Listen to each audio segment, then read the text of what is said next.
नमस्कार। नेशन भारत आप देख रहे हैं, मैं हूं राकेश। केंद्रीय मंत्री रामविलास पासवान के निधन के बाद बिहार में दलित राजनीति बदल गई है। बिहार में दलितों का नया नेता अब कौन होगा, इसके लिए चुनाव परिणाम तक इंतजार करने होंगे, क्योंकि इस बार दलित मतदाता चुनाव के केंद्र में है। 50 साल बाद यह पहला चुनाव है जिसमें दलित राजनीति का बड़ा चेहरा नहीं होगा।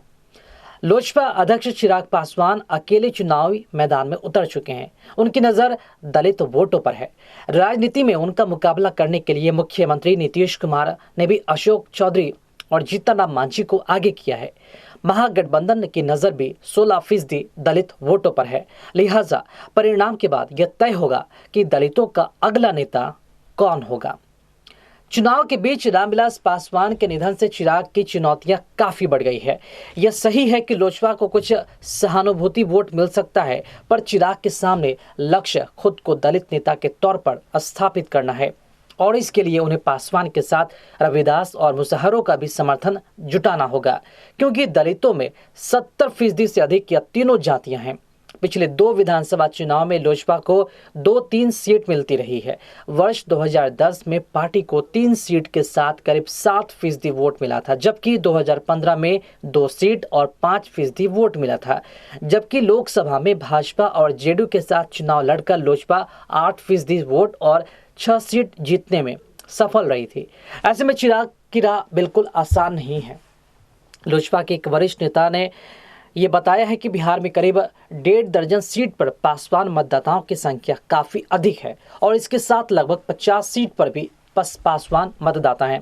ऐसे में लोजपा पासवान के साथ भाजपा समर्थक वोट जुटाने में सफल रहती है तो जीत के दहलीज तक पहुंच सकते हैं।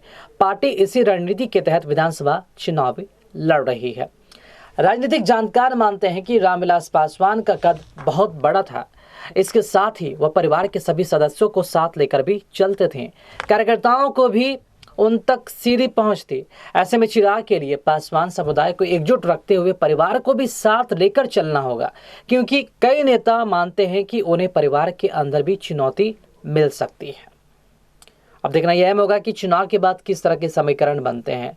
क्या चिराग पासवान अकेले अपने बल पर इतने सीट हासिल कर लेंगे कि बिहार की सत्ता बनाने में उनका अहम योगदान होगा? क्या बिहार में आने वाले दिनों में चिराग पासवान किंग मेकर बनेंगे या फिर कुछ और? ये देखना अहम होगा और दिलचस्प भी होगा। बहरहाल खबरों में अपडेट बने रहने के लिए आप देखते रहें नेशन भारत। साथ ही हमारे वीडियोस को लाइक करें, शेयर करें और हमारे यूट्यूब चैनल नेशन भारत को सब्सक्राइब करना ना भूलें। नमस्कार।